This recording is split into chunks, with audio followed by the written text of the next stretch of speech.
कास्ट्रो का संबंध किस देश से है? फिदल कास्ट्रो हम क्यूबा से है। कहाँ से? क्यूबा।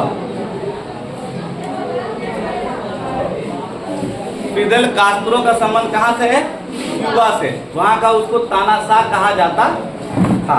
हाँ, अब तो बेचारा मर गया, ठीक है, अब है नहीं जिंदा। तो फिदल कास्ट्रो जो है वो क्यूबा का एक तानाशाह था। चलिए आगे। यूरोप का मरीज किसे कहा जाता था? यूरोप का मरीज तुर्की को कहा जाता है।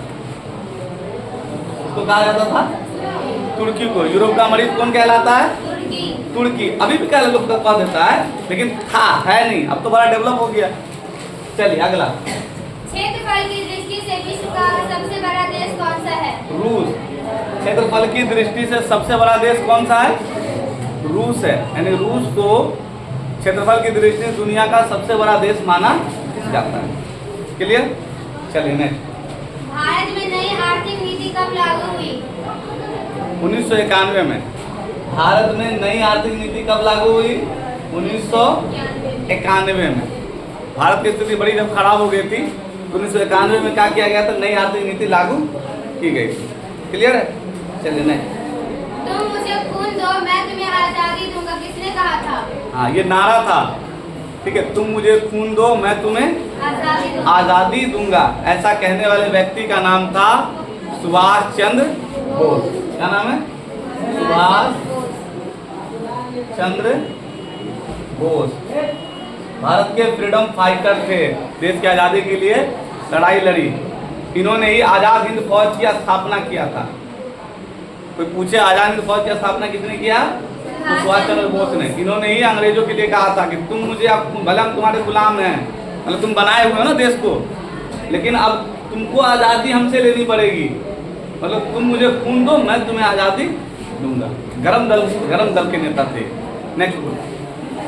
मोसाद कहाँ की खुफिया एजेंसी है? मोसाद कहाँ की खुफिया एजेंसी है? इजराइल की। इजराइल खुफिया एजेंसी। इजराइल, हर देश की अपनी खुफिया एजेंसी होती है, तो इजराइल की भी खुफिया एजेंसी का नाम क्या है? मोसाद है। हाँ, दुनिया में सबसे खतरनाक खुफिया एजेंसी मानी जाती है। अपन हिंदुस्तान की भी खुफिया एजेंसी है, जिसका नाम है रॉ। क्या नाम है?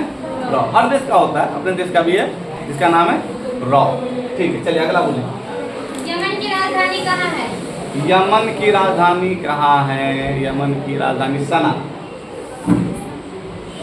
यमन की राजधानी सना। हाँ, नेक्स्ट। सीरिया की राजधानी कहाँ है? 10वीं। हाँ, सीरिया की राजधानी 10वीं। चलिए नेक्स्ट। जार कहाँ के शासक को कहा जाता है? जार रूस के शासक को कहा जाता है। यानी रूस के शासक को एक अलग नाम दिया जाता है, जिसका नाम है जार। कहाँ के शासक कहा जाता है? रूस के शासक को जार कहा जाता है, या जार के नाम से। हाँ, उसका जो अंतिम शासक था जार निकोलस द्वितीय। क्या नाम था? Tsar Nicholas. हाँ, चलिए अगला। काइजर कहाँ के शासक को कहा जाता है? जर्मनी। जर्मनी के शासक को क्या बोला जाता था? काइजर। जर्मनी के शासक को काइजर बोला जाता था या बोला जाता है। अब तो वो वाला सिस्टम है नहीं, राजशाही वाला जर्मनी में। पहले था, तो उस टाइम के जो वहाँ राजा होते थे उसको काइजर बोला जाता था। चलिए अगला। हिटलर का जन्म कहाँ हुआ था? हाँ, हिटलर का जन्म कहाँ हुआ था? हिटलर असल में जर्मनी का तानाशाह था, लेकिन उसका जन्म जो हुआ था ऑस्ट्रिया में हुआ था। कहाँ हुआ था? ऑस्ट्रिया। बड़का तानाशाह था।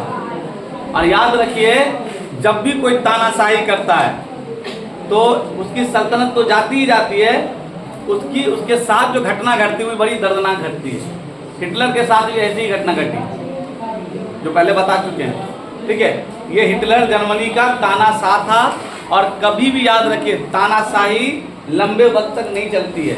एक वक्त ऐसा आता है जब तानाशाह या तानाशाही का अंत होता है, तो बड़ा ही दुर्भाग्य तरीके से उसका अंत होता है, और बड़ा ही उसके लिए कष्टदायी होता है।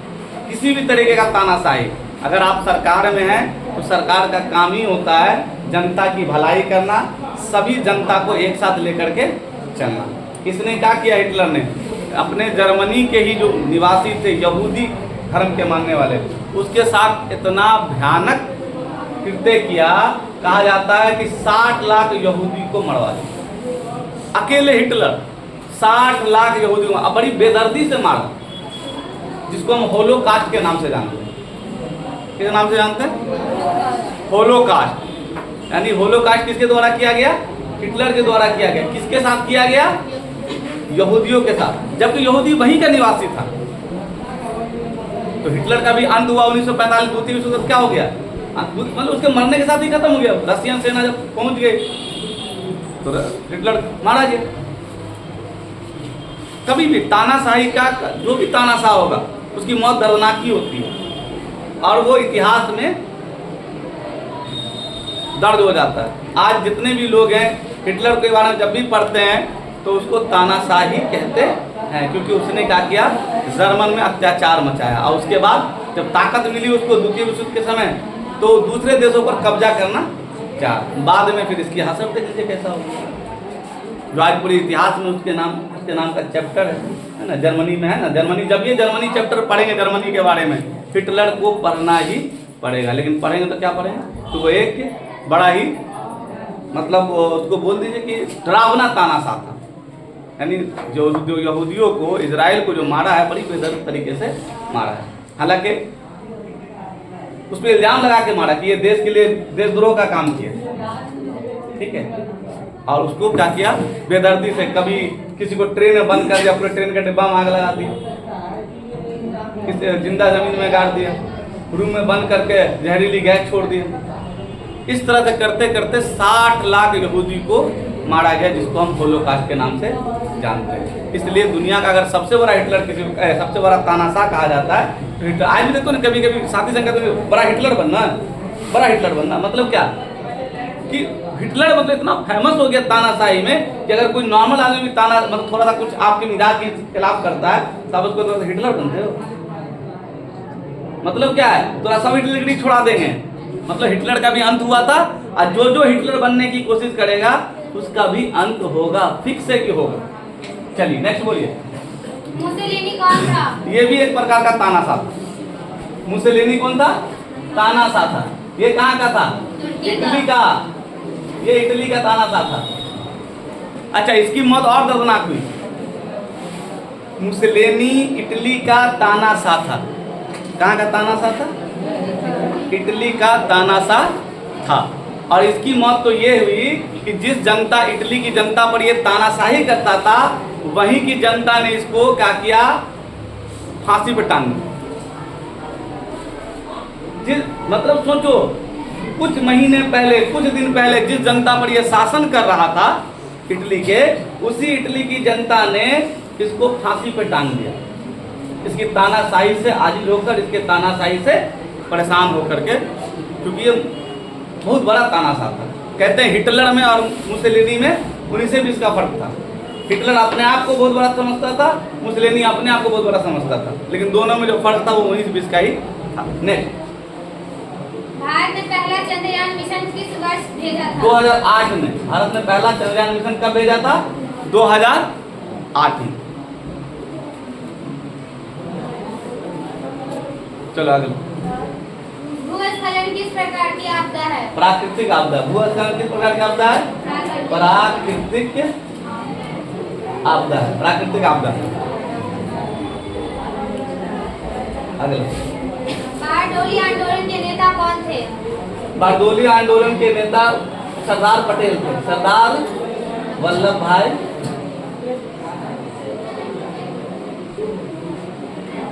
भाई पटेल। क्या नाम है? सरदार वल्लभ भाई पटेल ने बारडोली आंदोलन का नेतृत्व किया था। अगला बोलो। ताशकंद समझौता किन दो देशों के बीच हुआ? भारत और पाकिस्तान। भारत और पाकिस्तान के बीच में कौन समझौता हुआ था? ताशकंद समझौता। हालांकि ताशकंद जो रूस में है, ठीक है, तो रूस में जाकर के समझौता हुआ था भारत और पाकिस्तान के बीच, जिसको हम ताशकंद समझौता के नाम से जानते हैं। चलिए अगला। पंचशील समझौता किन दो देशों के बीच हुआ? चीन और भारत, किसके बीच? चीन और भारत के बीच में कौन सा समझौता हुआ था? पंचशील समझौता हुआ था। क्लियर? अगला, ताजमहल का निर्माण किसने करवाया? ताजमहल का निर्माण औरंगजेब साहब के अब्बा शाहजहां ने करवाया था। किसने करवाया था? शाहजहां। किसके अब्बा मोहतरम थे? हाँ बोलना। औरंगजेब के, जिसको आलमगीर के नाम से भी जाना जाता है। क्लियर? चलिए अगला। खिलजी वंश की स्थापना किसने की थी? हाँ, खिलजी वंश के स्थापना जो है वो कहा जाता है, किताबों में यही लिखा है कि जलालुद्दीन खिलजी ने किया था। किसने किया था? जलालुद्दीन खिलजी। ठीक है, लेकिन ये उतना फेमस नहीं हुए। हालांकि खिलजी वंश की स्थापना इसी ने किया, लेकिन इनसे ज्यादा जो फेमस हुए उनका नाम था अलाउद्दीन खिलजी, जिनके बारे में कहा जाता है कि ये भतीजा थे इनके, या जलालुद्दीन खिलजी चच्चा था। एक तो ये आता है, और कहीं ये भी लिखा होता है कि ये इनका दामाद भी थे। अलाउद्दीन खिलजी कौन थे? दामाद थे किसके? जलालुद्दीन खिलजी के। या तो चच्चा होगा या तो ससुर जी होंगे। क्लियर? अगला। चंगेज खान का असल नाम क्या था? तमोजन। चंगेज खान का असल नाम क्या था? तमोजन। हाँ, असल नाम इसका तमोजन था। क्या नाम था? तमोजन।